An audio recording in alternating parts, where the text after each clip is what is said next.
Olá, leitores! Tudo bem com vocês? Eu sou a Gabriela e sejam bem-vindos a mais um vídeo do canal. No vídeo de hoje, eu vou compartilhar sobre as minhas últimas leituras e contar minha opinião sobre cada uma delas. Mas antes de começar o vídeo, eu vou pedir para vocês se inscreverem no canal, deixarem o seu like, ativar o sininho de notificações, que assim toda vez que eu lançar um vídeo vocês vão ser notificados e vão poder assistir o vídeo. Deixa um comentário também, me conta se vocês já leram esses livros e se vocês leram, me conta sobre o que vocês acharam. Se quiserem também me dar dicas de ideias para vídeos futuros, eu vou adorar também. O primeiro livro que eu vou começar falando é Harry Potter e a Pedra Filosofal. Eu não tenho esse livro aqui, porque eu peguei ele emprestado da minha cunhada e eu já devolvi. Mas eu vou deixar a foto aqui do ladinho, em algum canto por aqui. Inclusive, gente, tá aí uma dica para vocês que querem ler e não querem gastar ou não podem gastar, tá? Tenha uma cunhada para emprestar livro para vocês. Bom, eu não vou nem explicar qual é a sinopse de Harry Potter, porque eu acho que todo mundo conhece. Quem não leu o livro já assistiu o filme, ou quem não leu o livro não assistiu o filme, com certeza sabe a história por alguém, porque Harry Potter é muito famoso. Então eu já vou contar sobre o que eu achei. O livro é maravilhoso. Eu nunca tinha lido Harry Potter, eu já tinha assistido os filmes, então eu já conhecia a história. Mas eu gostei muito da escrita da autora, eu gostei muito dos personagens. Mas eu acredito que o fato de eu já conhecer a história meio que atrapalhou um pouco a minha experiência com o livro. Porque o filme, ele é muito fiel ao livro. Claro que tem, assim, uns detalhezinhos ou outro, mas não é nada que faça muita diferença na história. Então eu fiquei com essa sensação, sabe? Parecia que, tipo, que eu já tinha lido esse livro, mesmo sem ter lido, por eu já conhecer a história. Mas o livro é muito bom. Eu ainda pretendo dar continuidade na série, que só não me causou nenhuma surpresa, mas eu recomendo muito. O segundo livro que eu li foi O Jogador Número 1, que também não é meu, também é da minha cunhada, mas eu ainda não devolvi. E esse eu amei muito. O livro é uma distopia, ele vai se passar num mundo futurístico, onde existe muita desigualdade e a maioria da população é muito pobre, e essas pessoas que são muito pobres, elas são marginalizadas e excluídas da sociedade. Mas o foco da história não é bem esse. O foco da história é sobre um jogo que foi criado por um bilionário que era viciado em jogo e viciado nos anos 80.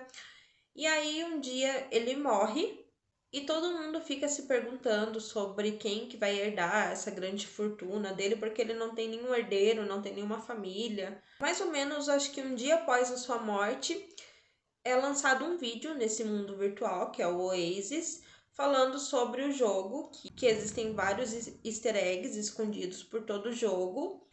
E quem encontrasse esses 3 easter eggs e passasse por todas as provas que tem lá no jogo, ia herdar toda a fortuna dele, além de conseguir também o controle do Oasis. Então a pessoa ia estar, tipo, bilionária, trilionária, sei lá. Então as pessoas começam a ficar obcecadas pelo jogo e começam a jogar com muito mais frequência. Todo mundo praticamente tem esse aparelho que é para você entrar nesse mundo virtual. Até mesmo as pessoas mais pobres, elas têm isso, tipo, às vezes elas não têm nem o que comer direito, mas elas têm esse aparelho, tipo, é meio que uma crítica social também sobre essa imersão no mundo tecnológico, sabe? Que as pessoas parecem que deixam um pouco de ver os problemas em volta. Porém, esse tema não é tão bem abordado. Ele é abordado de uma certa forma, mas não tem muita profundidade. Também essa questão de desigualdade não tem bem uma então sobre isso. Dá para deixa tipo algumas coisas assim pra gente imaginar, mas enfim, não é muito bem elaborado essa parte. Mas mesmo assim, eu gostei muito do livro, eu achei tipo muito legal os desafios e eu gostei muito dos personagens. O personagem principal desse livro é o Wade, que é o primeiro a conseguir encontrar o easter egg, e ele é muito legal, tipo, eu gostei muito da personalidade dele, ele é meio irônico, meio imaturo ainda, porque também ele é só um adolescente. Mas eu gostei muito do jeito dele, do jeito que foi abordado a personalidade dele. Também tem outros personagens que são muito legais, inclusive a personagem que é par romântica dele eu gostei muito também, que é a Artemis. Ela é bem debochada, bem empoderada, assim. Eu gostei muito da personalidade dela. Então, esse livro, ele é quase um favorito. Eu só não favoritei ele porque eu tô sendo um pouco mais criteriosa com as minhas notas. Então, eu acho que eu dou uns 4,5 para ele. Não dou umas 5 estrelas, porque ele não é um livro que me emociona, sabe? Não é um livro que me toca. Então, eu tô sendo um pouco mais criteriosa nesse sentido, sabe? De tipo, coloco 5 estrelas para livros que realmente me toquem. Mas ele é um livro muito bem escrito. Eu adorei a história. É bem frenética. Tem algumas coisas assim que, tipo, cansa um pouquinho porque detalhes, mas não deixa o livro chato de forma alguma. E cada vez você vai querendo saber o que acontece, então, tipo, não fica monótono. Aí depois eu assisti o filme também, mas o filme me decepcionou um pouco, porque ele não é muito fiel ao livro, né? Eu entendi o motivo, eu entendi que iria mexer com muitos direitos autorais e não tinha como eles mexerem com isso. Mas mesmo assim, eu ainda fiquei um pouco decepcionada e também por eles terem mudado um pouco a personalidade do Wade, porque eu achei que não tinha nada a ver o Wade do filme com o Wade do livro e meio que no filme acabou ficando, parecia que a Artemis era a personagem principal e não o Wade. Eu gosto muito da Artemis também, mas o Wade também é bem icônico. Mas o livro é muito bom, então leiam. O terceiro livro é Uma Bruxa no Tempo, da Constance Sayers, eu acho que é esse o nome dela, não tenho certeza. E nesse livro vai contar a história da Ellen Lambert, uma mulher normal que leva uma vida normal. Ela tá passando por um divórcio, então um amigo dela decide marcar um encontro para ela com um cara. E aí ela topa, então ela vai nesse encontro e quando ela chega lá, o cara começa a falar umas coisas assim pra ela, tipo, começa a falar que já conhece ela de outras vidas e não sei o que mais. E aí ela vai começando a achar que o cara é louco e tudo mais. Ela fica tipo, ah, não, você tá viajando, esse cara é louco. Aí ela começa a ter algumas lembranças que não são dela. Toda vez que ela dorme, essas lembranças vão voltando cada vez mais forte e aí ela vai vendo que realmente ela já conhece esse homem há muito tempo e que tem muita coisa envolvida nisso. E é isso que eu vou falar pra vocês, porque eu acho que se eu falar mais eu vou acabar dando spoiler. Então, a minha opinião sobre ele é o seguinte: no começo, até a metade do livro mais ou menos, eu tava adorando. Assim, tava achando o livro incrível, muito curiosa para saber o que ia acontecer, tava muito interessante falar sobre todas as vidas dela, tava muito bacana mesmo. Mas aí foi chegando um pouco um pouco mais da metade pro final, tô me decepcionando um pouco. Eu acho que eu esperava um pouco mais. Eu acho que eu criei mais expectativa pelo jeito que a história estava sendo levada. Teve algumas coisas que eram importantes que eu achei que não foram tão impactantes no final. E também eu acho que eu esperava mais ação, sabe? Tipo, um confronto, assim, porque quem lê o livro vai entender do que eu tô falando. Mas eu achei o final muito parado e eu não gostei muito do jeito que terminou o livro. Eu achei que poderia ter sido melhor, eu acho que poderia ter tido mais páginas para contar mais sobre o livro, enfim, para explicar mais sobre algumas coisas, para ter mais história. Mas enfim, não teve. Não é um livro ruim, é um livro legal. Dá para você passar um tempo ali lendo, você vai ficar bem envolvido na história. Eu gostei, sim, do livro, eu só não gostei muito do desfecho, mas é um livro bacana. Mas avisando que tem aviso de gatilho, tá? Tem aviso de gatilho para estupro, para violência contra a mulher, para suicídio. E tem um machismo nesse livro, assim, gente, escancarado, assim, que chega a dar nojo, sabe? Teve até algumas cenas que eu tive que dar uma parada e dar uma respirada porque tava muito forte.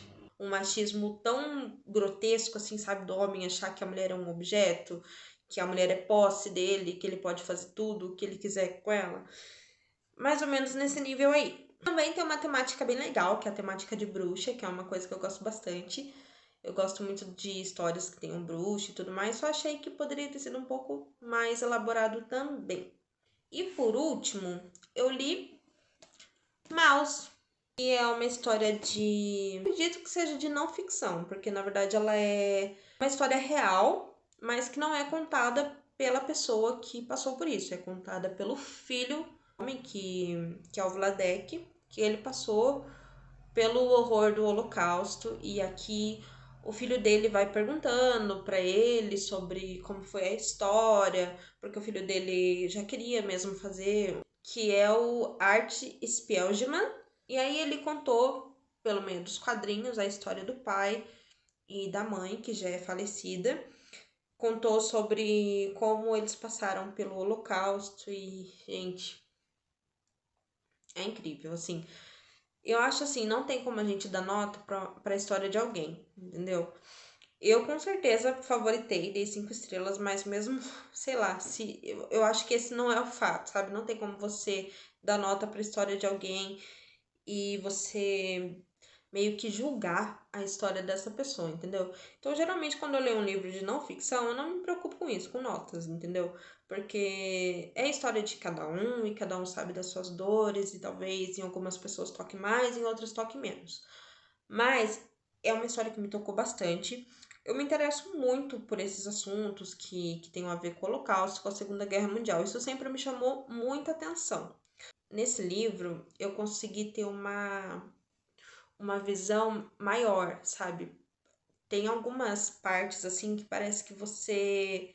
Não que você vivenciou isso, porque eu acho que não tem como você pensar, tipo, nossa, já passei por isso, ou sei lá, se identificar nesse nível, entendeu? Mas você consegue ter uma visão maior do horror que foi. Porque por mais que a gente saiba que foi horrível, a gente saiba de atrocidades que foram feitas, quando você ouve de alguém que passou por isso, é muito mais detalhado, sabe? É muito mais impactante. É uma leitura pesada também, mas por ser uma história real. Eu recomendo muito para que todo mundo leia, porque eu acho que a gente sempre tem que querer saber mais da nossa história, sabe? Por mais que não foi aqui no Brasil, por mais que talvez não tenha afetado tanto o nosso país, isso nunca tá livre de acontecer. E é até terrível pensar nisso, sabe? Pensar que será que isso pode chegar a acontecer de novo, sabe? Eu fiquei muito pensativa lendo esse livro e ao mesmo tempo vendo todas as notícias sobre a guerra lá na Ucrânia. E aí ficou parecendo que, tipo assim, nossa, a gente não tá ileso de nada e a gente não é nada e qualquer hora alguma coisa pode acontecer e a gente não pode fazer nada para evitar, sabe? O que a gente pode fazer é procurar saber da história para tentar não repetir ela, entendeu? E passar isso para as pessoas. Essa visão, assim como eu tô tentando fazer aqui. Leiam Maus, leitura obrigatória. Bom, gente, então é isso. Eu espero que vocês tenham gostado do vídeo. Se vocês gostarem, deixe o seu like, por favor. Planejo um monte de coisa para falar, daí quando eu chego aqui eu não consigo falar nada do que eu pensei, mas eu espero que eu tenha conseguido passar um pouco sobre a minha experiência com esses livros. E até o próximo vídeo. Tchau!